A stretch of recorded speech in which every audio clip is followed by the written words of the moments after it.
नमस्कार. मी शेखर करमरकर आणि आपण बघत आहात चला चरूया. मित्रांनो, आज आपण बघणार आहोत फूड डायरी किंवा आपण जे काही खातो, जे काही पितो, जे काही व्यायाम करतो, तर त्याची डायरी कशी लिहायची, का लिहायची, त्याचे फायदे काय आहेत आणि त्याच्यातून आपल्याला काय मिळणार आहे आणि आपलं एकंदरीत आरोग्य सुधारण्यासाठी, आपली जीवनशैली सुधारण्यासाठी, आपली लाईफस्टाईल बदलण्यासाठी ह्या डायरीचा किती फायदा होणार आहे. तर आपण बघूया की फूड डायरी का लिहायची, कशी लिहायची आणि त्याचे फायदे काय आहेत. आता मी तुम्हाला एक उदाहरण देतो की आपलं बँक अकाउंट असतं, सगळ्यांचं असतं जवळ आता. आणि मग बँक अकाउंटमध्ये आपण जे काही कमवतो, म्हणजे आपला बिझनेस असेल, नोकरी असेल, ते पैसे जमा होतात आणि मग आपले जे काही खर्च आहेत, म्हणजे आपले हप्ते असतील, कपडे लत्ते असतील किंवा जे काही आपले दिवसभराचे खर्च असतील, ते त्या अकाउंटमधनं बाहेर जातात. म्हणजे आपलं बँक अकाउंट आणि आपलं पैशाचं अकाउंट ह्याच्याबद्दल आपण अतिशय जागरूक असतो आणि असायलाच पाहिजे. साहजिक गोष्ट आहे, की किती पैसे आले, किती पैसे गेले, किती देणी आहेत, आपल्यावरती लोन किती आहे, आपला पगार किती आहे, आपलं उत्पन्न किती आहे, ह्याचं कंटिन्यूअस मॉनिटरिंग आपण करत असतो. आपण रोज बघतो, की आज पैसे किती आलेत. बिझनेस असेल तर आपण अगदी दिवसातनं 2-3 वेळा सुद्धा बघतो, की आज पैसे किती आले, काय खर्च झालाय, काय आपण आणलंय, काय खर्च करायचा आहे, वगैरे, वगैरे, वगैरे. तसंच आपल्या बॉडीचं म्हणजे शरीराचं एक अकाउंट असतंच ते. आणि त्या अकाउंटमध्ये बरेच इनपुट म्हणजे जमा असते, बराच खर्च असतो आणि ह्या जमा खर्चावरती तुमचं आरोग्य ठरत असतं. म्हणजे उदाहरणार्थ तुम्ही काय खाताय, किती खाताय, पाणी किती पिताय, व्यायाम किती करताय, फिरायला किती जाताय, ह्याच्यावरती हे शरीर चालू आहे.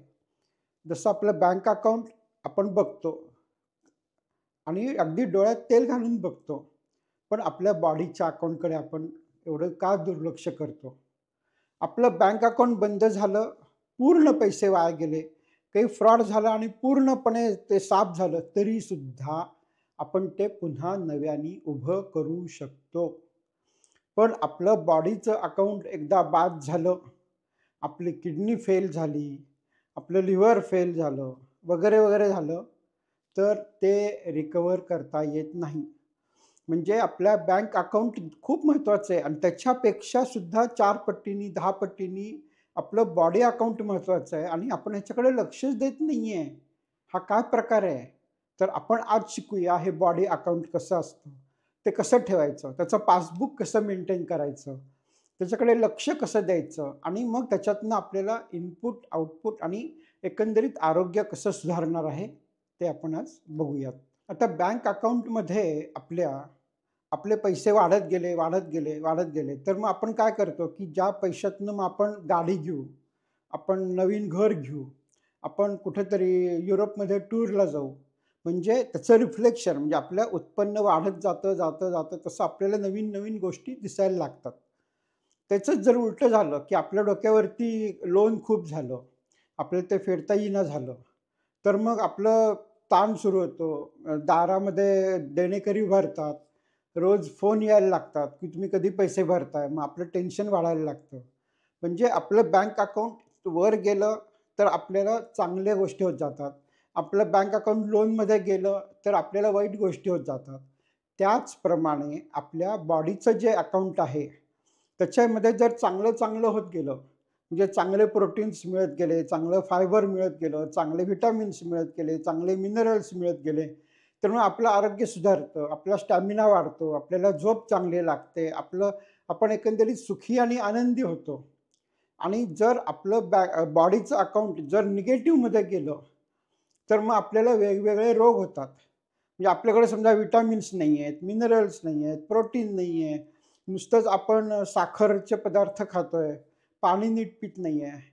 मग त्याचा परिणाम म्हणून मग आपल्याला डायबिटीज होईल, आपल्याला ब्लड प्रेशर होईल, आपल्याला स्किनचे आजार होतील, आपल्याला डिमेन्शियाचा त्रास होईल, पार्किन्सनचा त्रास होईल. म्हणजे जसं बँक अकाउंटचं रिफ्लेक्शन आपल्या आयुष्यामध्ये पडतं, म्हणजे आपल्याकडे गाडी बंगला वाढतो किंवा मग आपले लोन्स वाढत जातात, त्याचप्रमाणे आपल्या बॉडी अकाउंटमध्ये चांगलं झालं तर आपण सुखी आणि आनंदी होतो. आपलं बॉडी अकाउंट खराब झालं तर आपण रोगी आणि दुःखी होतो. एकदा हे समजावून घेतलं, की मग आपल्याला कळेल, की हे बॉडी अकाउंट किती महत्त्वाचं आहे. आता जसं बँक अकाउंटचं आपण पासबुक मेंटेन करतो आणि रोजचे जमा खर्च त्यात लिहितो. तसंच आपण आपण एक फूड डायरी, खाण्यापिण्याची डायरी किंवा खाण्यापिण्याचा हिशोब ठेवणार आहोत. तर तो कसं ठेवायचा आपण बघूया. आता मी इथं एक तुम्हाला फक्त उदाहरण दाखवतो आहे. ह्याच्यासाठी तुम्ही कुठलीही डायरी वापरू शकता, ज्याच्यामध्ये प्रत्येक दिवसाला एक पान दिलेलं आहे किंवा तुम्ही अगदी साधी वही घेऊन त्याच्यात हाताने सुद्धा लिहू शकता. आता ह्या डायरीचं एक उदाहरण कसं असतं ते सांगतो, की उदाहरणार्थ आपण सकाळी 8 वाजता उठलो. 8 वाजता 1 प्लेट पोहे खाल्ले आणि 1 ग्लास पाणी पिलं. तर ते लिहून ठेवायचं तिथे. मग 9 वाजता काय केलं, 10 वाजता काय केलं, म्हणजे प्रत्येक वेळी आपण जेवलो, खाल्लं, पिलं जे काही असेल ते लिहून ठेवायचं आहे. एवढंच करायचं आहे सध्या. बाकी काहीच करायचं नाही आहे. तर ही फूड डायरी कशी लिहायची ते मी आता दाखवतो. तर उदाहरणार्थ मी सकाळी 8 वाजता 1 प्लेट पोहे खाल्ले, तर ते लिहून ठेवायचं. 1 ग्लास पाणी पिलं, लिहून ठेवायचं आणि जसं आपण दिवसभरात जे काही खाऊ पिऊ ते लिहून ठेवायचं. अगदी सोपी गोष्ट आहे. विषय संपला. एवढंच करायचं आहे सध्या आणि रोज हे लिहीत जायचं आहे. मग हे लिहिताना आपण क्वांटिटी किंवा म्हणजे काय किती खाल्लं हे कसं लिहायचं आहे.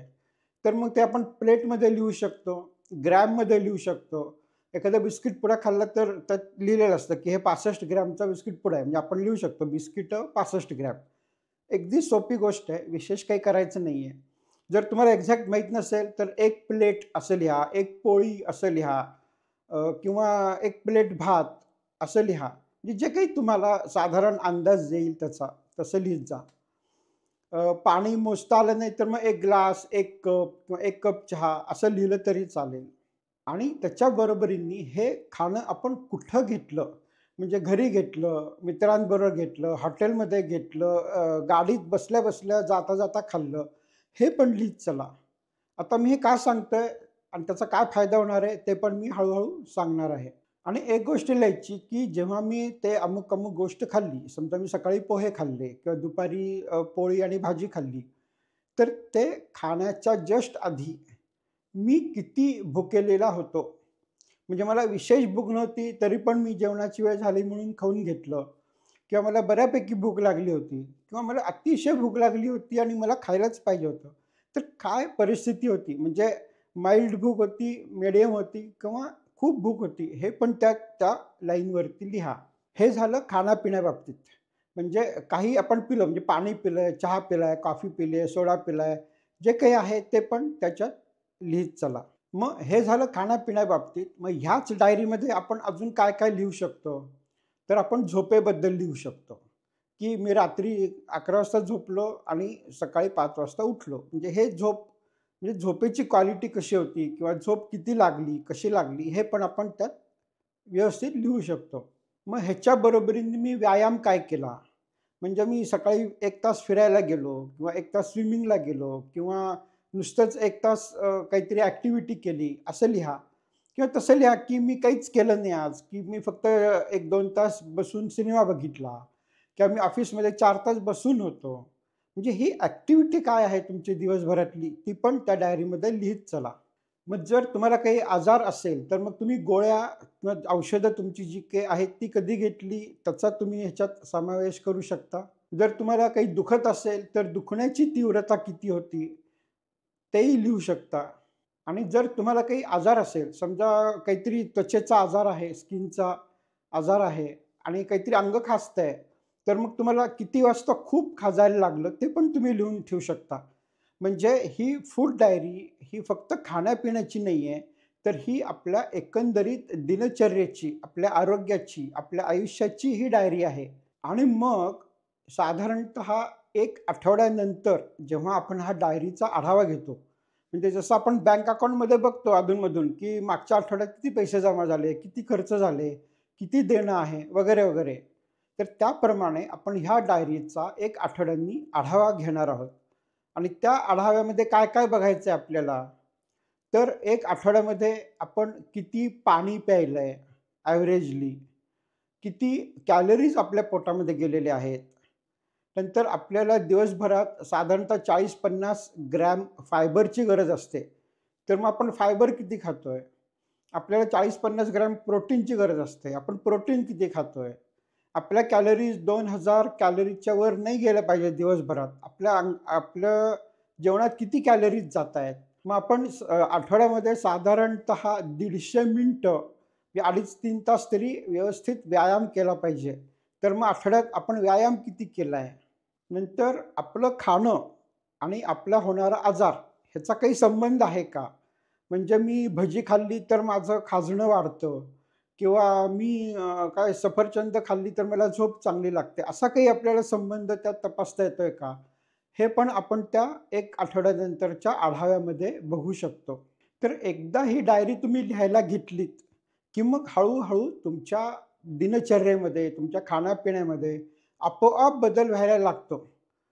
कारण कुणीही सांगायची गरज नाही. आपल्याला माहिती असतं, की आपण काहीतरी चुकीचं करतोय किंवा आपण काहीतरी चांगलं करतोय. म्हणजे आपण एक अर्धा लिटर आईस्क्रीम खाल्लं किंवा खूपच वेळा दारू पितोय किंवा सिगारेटचे पॅकवर पॅक संपतायत. तर ते जेव्हा आपण लिहीत चालतो त्याच्यामध्ये, तर तेव्हा आपल्या मनाला एक प्रकारची बोचणी दिसायला लागते आणि ते आपल्याला कागदावरती दिसायला लागतं, की नाही, मी खूपच आईस्क्रीम खातोय किंवा खूपच दारूचं प्रमाण वाढलंय किंवा झोप माझी फारच कमी झाली आहे किंवा अंग खाजणंच खूप वाढलंय. म्हणजे हे जे काही आपल्याला दिवसभरातले किंवा ओव्हरऑल चेंजेस आहेत, ते ठळकपणे जाणवायला लागतात. किंवा उदाहरणार्थ मी एक सांगतो, की जर तुम्ही डायरी लिहायला लागला, तर तुम्हाला असं जाणवेल, की आपण दिवसभरात पाणी खूप कमी पितोय आणि मग पाण्याचं प्रमाण आपण आपोआप हळू वाढवायला लागतो. म्हणजे मी काही करत नाही, कुणालाही विचारत नाहीये, कुणी मला काही सांगत नाहीये, सल्ला देत नाहीये. पण माझंच मन जे मला सांगतं, ते मला ह्या डायरीतनं दिसायला लागतं. आणि मग मला हळू कळायला लागतं, की नाही, आपण बिस्किटं खाणं कमी केलं पाहिजे, आईस्क्रीम खाणं कमी केलं पाहिजे, फळांचं प्रमाण वाढवलं पाहिजे, भाज्यांचं प्रमाण वाढवलं पाहिजे, प्रोटीन्स पाहिजे, फायबर्स पाहिजे. तर मग हळू आपल्याला हे कळायला लागतं, की आपल्याला काय करणं आवश्यक आहे आणि काय न करणं आवश्यक आहे.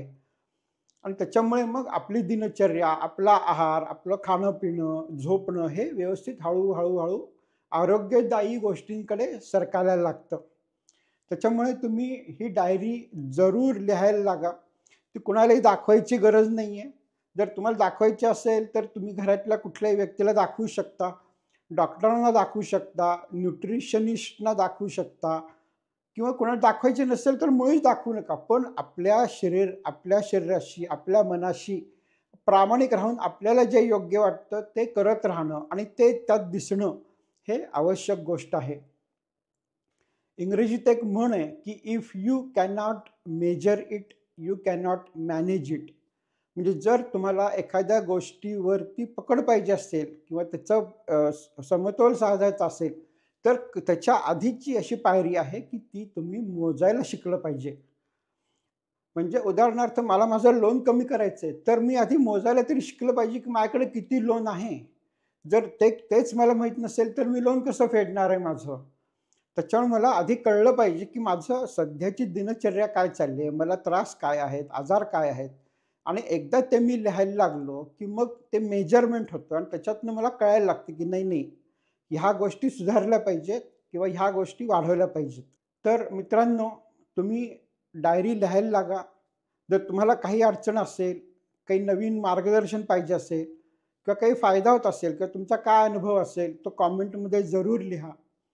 लाईक करा, शेअर करा, सबस्क्राईब करा आणि बघत राहा. धन्यवाद.